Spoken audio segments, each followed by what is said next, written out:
मार्च 2018 Dubai. रात के 11 बज रहे थे। दुबई इंटरनेशनल एयरपोर्ट का वीआईपी लाउंज। एसी की ठंडी हवा में सन्नाटा छाया हुआ था। तभी एक प्राइवेट जेट रनवे पे आके रुका। उसमें से एक आदमी उतरा। उसके हाथ में एक छोटा सा सूटकेस था। उसका चेहरा बिल्कुल शांत था, लेकिन उसकी आंखों में एक अलग सी चमक थी। अंदर लाउंज में पहले से एक आदमी बैठा हुआ था, करीब 55 साल का, सफेद बाल, सीधा चेहरा। कोई भी देख के समझ नहीं सकता था कि ये आदमी हिंदुस्तान की सबसे खतरनाक खुफिया एजेंसी का हिस्सा है। जैसे ही वो बिजनेसमैन अंदर आया, उस ऑफिसर ने खड़े होकर कहा, पीएम ने आपके लिए एक संदेश भेजा है। उस बिजनेसमैन का चेहरा एक सेकंड के लिए बदल गया, क्योंकि अगले 72 घंटों में हिंदुस्तान के इतिहास का सबसे बड़ा ऑपरेशन मनी रिकवरी शुरू होने वाला था। एक ऐसा ऑपरेशन जिसमें 38,000 करोड़ रुपए का छिपा हुआ काला धन वापस लाया जाने वाला था। और ये सब होने वाला था बिना एक गोली चलाए, बिना कोई फौज भेजे, सिर्फ दिमाग और प्लानिंग से। लेकिन ये कहानी यहाँ से शुरू नहीं होती। इस कहानी की शुरुआत होती है काफी साल पहले से, जब हिंदुस्तान का पैसा अपने ही लोगों के हाथों देश से बाहर भेज दिया जाता था, चोरी छुपे, चालाकी से। और सबसे ज्यादा पैसा जाता था एक जगह, दुबई। अब सवाल ये है, दुबई ही क्यों? देखो, दुबई का कोई इनकम टैक्स नहीं था। मतलब तुम वहां करोड़ों रुपए रख लो, कोई नहीं पूछेगा कि ये पैसा कहां से आया। कोई टैक्स नहीं, कोई सवाल नहीं। और हिंदुस्तान से दुबई जाना इतना आसान था जैसे दिल्ली से जयपुर जाना। तो क्या होता था? हिंदुस्तान के बड़े बड़े बिजनेसमैन, बिल्डर और कुछ नेता, ये लोग अपना काला धन, मतलब वो पैसा जो उन्होंने छुपाया टैक्स से बचने के लिए, वो पैसा हवाला के जरिए दुबई भेज देते थे। हवाला क्या होता है? समझो ऐसे, मान लो तुम्हें अपने दोस्त को दूसरे शहर में 1,000 रुपए भेजने हैं। तुम यहाँ एक आदमी को 1,000 रुपए देते हो। वो आदमी फोन करता है और उधर उसका साथी तुम्हारे दोस्त को 1,000 रुपए दे देता है। पैसा एक्चुअली मूव नहीं होता, सिर्फ एक कॉल होती है और काम हो जाता है। कोई रिकॉर्ड नहीं, कोई कागज नहीं, बस भरोसा। अब यही काम करोड़ों में होता था और सालों से होता आ रहा था। एक रिपोर्ट के मुताबिक 1991 से लेकर 2014 तक लगभग 5 लाख करोड़ रुपए से ज्यादा काला धन हिंदुस्तान से बाहर गया। ये इतना पैसा है कि इससे पूरे देश में 50 साल तक फ्री बिजली दी जा सकती थी। और इस पूरे काम में सबसे बड़ा नाम था दुबई। वहां प्रॉपर्टी में पैसा लगाया जाता, वहां कंपनीज बनाई जाती, वहां बैंक अकाउंट्स खोले जाते, सब कुछ नकली नामों से, फर्जी कागज से। सरकारें आती थीं, जाती थीं। लोग बोलते थे ब्लैक मनी वापस लाओ। नेता वादे करते थे, लेकिन कुछ होता नहीं। कि बात सिर्फ पैसा ढूंढने की नहीं थी, बात थी एक दूसरे देश से, वो भी दुबई जैसे पावरफुल देश से, ये कहने की कि हमारा पैसा वापस करो। ये तो लगभग नामुमकिन लगता था। लेकिन फिर 2014 में कुछ बदला। नरेंद्र मोदी प्राइम मिनिस्टर बने और उनके साथ आया एक आदमी, Ajit Doval, national security advisor, मतलब देश की सुरक्षा का सबसे बड़ा आदमी। अब डोवल कोई सीधा साधा ऑफिसर नहीं था। ये वही आदमी था जिसने जवान होते वक्त पाकिस्तान में 7 साल तक जासूसी की थी।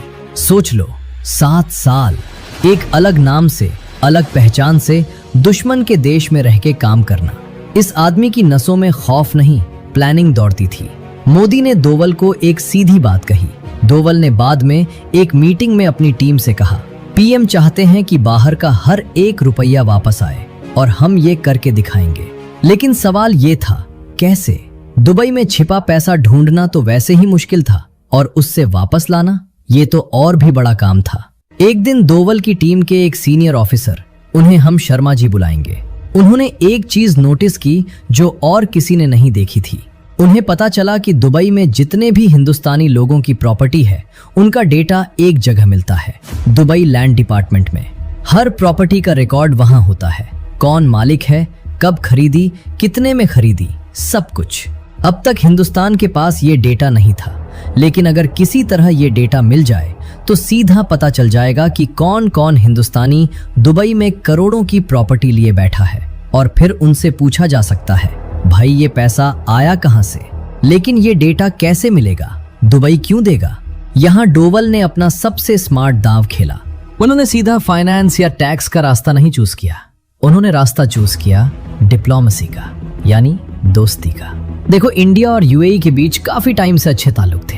यूएई में 30 लाख से ज्यादा हिंदुस्तानी रहते हैं। इंडिया यूएई का सबसे बड़ा ट्रेडिंग पार्टनर था और मोदी ने पर्सनली यूएई के क्राउन प्रिंस मोहम्मद बिन जायद से, जिन्हें लोग MBZ बुलाते हैं, बहुत अच्छे रिश्ते बना लिए थे। 2015 में मोदी ने यूएई का दौरा किया था। 34 साल बाद कोई हिंदुस्तानी PM वहां गया था। इस दौरे में दोनों देशों के बीच काफी एग्रीमेंट्स हुए, लेकिन एक एग्रीमेंट था जो सबसे अलग था, इंफॉर्मेशन एक्सचेंज एग्रीमेंट। इसका मतलब था कि दोनों देश एक दूसरे को फाइनेंशियल जानकारी दे सकते हैं, टैक्स चोर के बारे में इंफॉर्मेशन शेयर कर सकते हैं। ये थी वो छोटी सी चीज जिसने पूरा खेल बदल दिया। समझो ऐसे, पहले दुबई का दरवाजा हिंदुस्तान के लिए बंद था। इस एग्रीमेंट ने वो दरवाजा खोल दिया। अब हिंदुस्तान बोल सकता था, हमें बताओ कि वहां हमारा कौन सा आदमी कितना पैसा छुपाए बैठा है। दुबई की टीम ने पहले छोटी टेस्ट की, कुछ नामों की लिस्ट भेजी यूएई को। यूएई ने वापस जानकारी भेजी और जानकारी बिल्कुल सही निकली। अब टीम को यकीन हो गया, ये फॉर्मूला काम करता है। शर्मा जी ने डोवाल से कहा, सर दरवाजा खुल गया है, अब बस अंदर जाना है। डोवाल ने कहा, तो चलो अब असली काम शुरू करते हैं। अब शुरू हुआ असली खेल। डोवाल की टीम ने एक पूरा यूनिट बनाया। इस यूनिट में थे रिसर्च एंड एनालिसिस विंग यानी रॉ के ऑफिसर्स, इनकम टैक्स डिपार्टमेंट के सीनियर लोग, एनफोर्समेंट डायरेक्टरेट के एजेंट्स और फाइनेंशियल इंटेलिजेंस यूनिट के एक्सपर्ट्स। मतलब समझो, देश की 4 सबसे ताकतवर एजेंसीज एक साथ काम कर रही थी।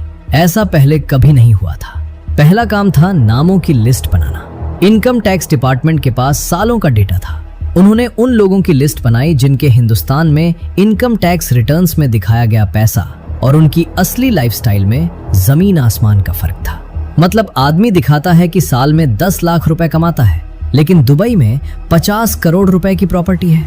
ये तो सीधा पकड़ा जाता है। ये लिस्ट बनी, 800 से ज्यादा नाम थे उसमें। फिर रॉ ने अपना काम किया।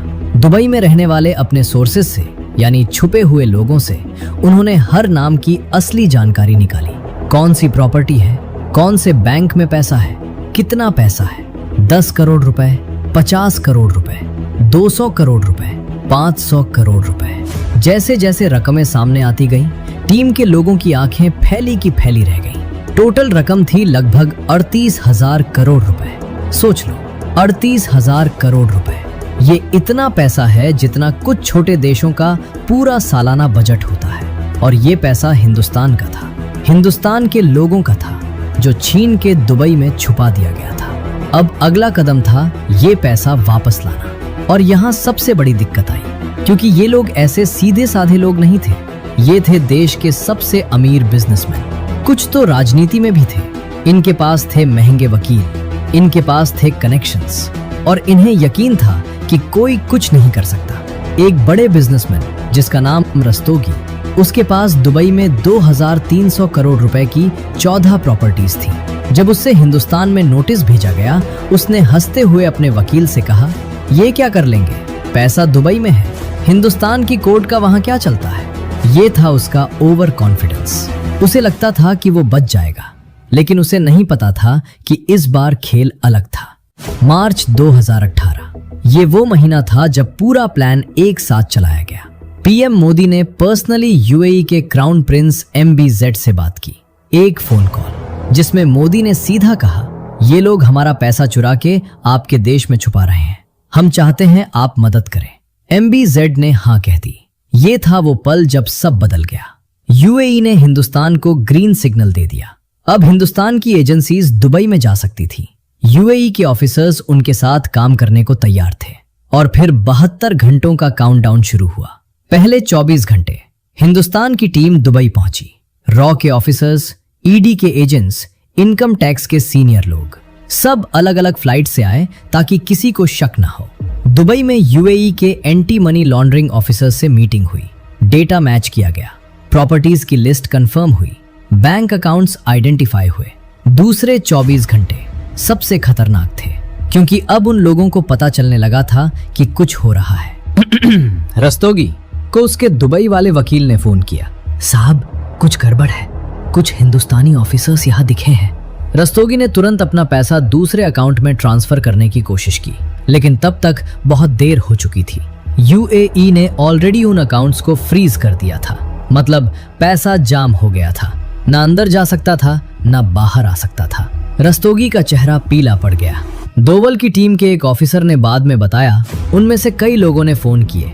किसी ने अपने नेता दोस्त को फोन किया, किसी ने वकील को, लेकिन हर जगह से एक ही जवाब आया, इस बार कुछ नहीं हो सकता। तीसरे 24 घंटे सेटलमेंट का टाइम। हिंदुस्तान की टीम ने उन लोगों को 2 रास्ते दिए। पहला, अपनी मर्जी से पैसा वापस करो, पेनल्टी भरो और मामला खत्म। दूसरा, केस चलेगा, यूएई से डेटा मिलेगा, कोर्ट में सब सामने आएगा, नाम पब्लिक होगा, इज्जत जाएगी, जेल हो सकती है। ज्यादातर लोगों ने पहला रास्ता चुना। रस्तोगी वही आदमी था जिसने हंसते हुए कहा था, ये क्या कर लेंगे। अब उसकी हंसी गायब थी। उसने 2300 करोड़ रुपए का सेटलमेंट साइन किया। उसकी हाथों में हल्का सा कांपना था जब उसने कागज पे साइन किए। 72 घंटे, सिर्फ 72 घंटे में। लेकिन कहानी यहाँ खत्म नहीं होती, क्योंकि असली चैलेंज तब आया जब कुछ लोगों ने हाथों हाथ सरेंडर नहीं किया। कुछ लोग भागने की कोशिश करने लगे। एक और बड़ा नाम था, उसे हम कपूर बुलाते हैं। कपूर के पास दुबई में 4100 करोड़ रुपए की प्रॉपर्टीज और बिजनेसेस थी। जब उसे पता चला कि जाल बिछ चुका है, उसने यूएई से भागने की कोशिश की। उसने अपना प्राइवेट जेट रेडी करवाया। प्लान था कि दुबई से सीधा लंदन चला जाए। वहां से पकड़ना मुश्किल होता, लेकिन रॉ को पहले से पता था कि ऐसा हो सकता है। यूएई के एयरपोर्ट अथॉरिटी को ऑलरेडी अलर्ट कर दिया गया था। कपूर जब एयरपोर्ट पहुंचा, उसका पासपोर्ट स्कैन हुआ और स्क्रीन पे आया, ट्रैवल बैन। कपूर खड़ा रह गया, उसका पायलट खड़ा रह गया, सिक्योरिटी वाले आ गए। दोवल के एक ऑफिसर ने बाद में बताया, अगर कपूर 6 घंटे पहले निकलता तो शायद हम उसे रोक नहीं पाते। 6 घंटे का फर्क था। कपूर को भी आखिर सेटलमेंट करना पड़ा, 4100 करोड़ रुपए। और ऐसे एक एक करके बहुत से लोगों का पैसा वापस आया। टोटल कितना? 38,000 करोड़ रुपए से ज्यादा। ये पैसा था जो हिंदुस्तान के हॉस्पिटल्स में लगता, स्कूल्स में लगता, सड़कों में लगता। लेकिन कुछ लोगों की लालच ने इसे दुबई की बिल्डिंग्स में बंद कर दिया था। अब सोच लो, इस पैसे का क्या मतलब था आम लोगों के लिए। एक मिडिल क्लास आदमी जिसका नाम रमेश था, लखनऊ में रहता था। वो सालों से ईमानदारी से टैक्स भरता था। हर साल उसकी सैलरी का 30% टैक्स में जाता था। और वो सोचता था, मेरा पैसा कहाँ जाता है? देश में कुछ तो होना चाहिए ना। जब ये खबर आई कि 38,000 करोड़ रुपए वापस आया, रमेश ने अपनी बीवी से कहा, देख, इतना पैसा इन लोगों ने छुपाया हुआ था और हम यहाँ 500 रुपए से 500 रुपए बचाने के लिए सोचते थे। ये था असली दर्द कि जब आम आदमी ईमानदारी से जीता है तब बड़े लोग चोरी करते हैं, और जब ये चोरी पकड़ी जाती है तब पता चलता है कि सिस्टम ने कितना कुछ खोया था। इस ऑपरेशन के बाद काफी कुछ बदला। सबसे पहले यूएई और हिंदुस्तान के बीच एक ऑटोमेटिक इंफॉर्मेशन एक्सचेंज सिस्टम शुरू हुआ। मतलब अब किसी हिंदुस्तानी का दुबई में बैंक अकाउंट खुलता है तो हिंदुस्तान की सरकार को सीधा पता चल जाता है, ऑटोमेटिकली, कोई मांगने की जरूरत नहीं। दूसरा, हवाला नेटवर्क पे बड़ी स्ट्राइक हुई।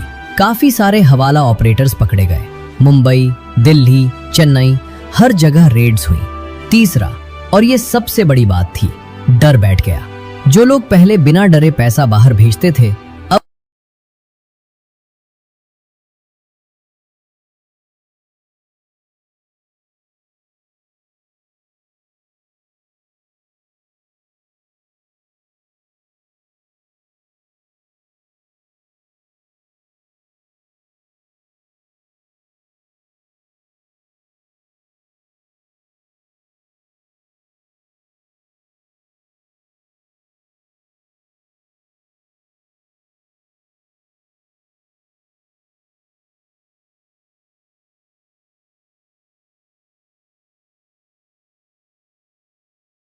जिसने भागने की कोशिश की थी उसके खिलाफ ईडी ने केस फाइल किया। प्रॉपर्टीज सील हुई, बिजनेस डूबने लगा। जो आदमी प्राइवेट जेट से उड़ता था आज कोर्ट की तारीख पे टैक्सी से जाता है। ये कहानी सिर्फ 38,000 करोड़ रुपए की नहीं थी, ये कहानी थी उस सोच की कि अगर सही लोग सही जगह पे हों और उनके पास इच्छा शक्ति हो तो नामुमकिन भी मुमकिन हो जाता है। सालों तक लोग कहते थे ब्लैक मनी वापस नहीं आ सकता, बाहर का पैसा बाहर ही रहता है, कोई कुछ नहीं कर सकता। लेकिन इस ऑपरेशन ने साबित कर दिया कर सकता है। जब पीएम का सपोर्ट हो, जब डोवाल जैसा दिमाग हो, जब एजेंसीज साथ में काम करें और जब डिप्लोमेसी का सही इस्तेमाल हो। इस कहानी से हमें एक बहुत बड़ी सीख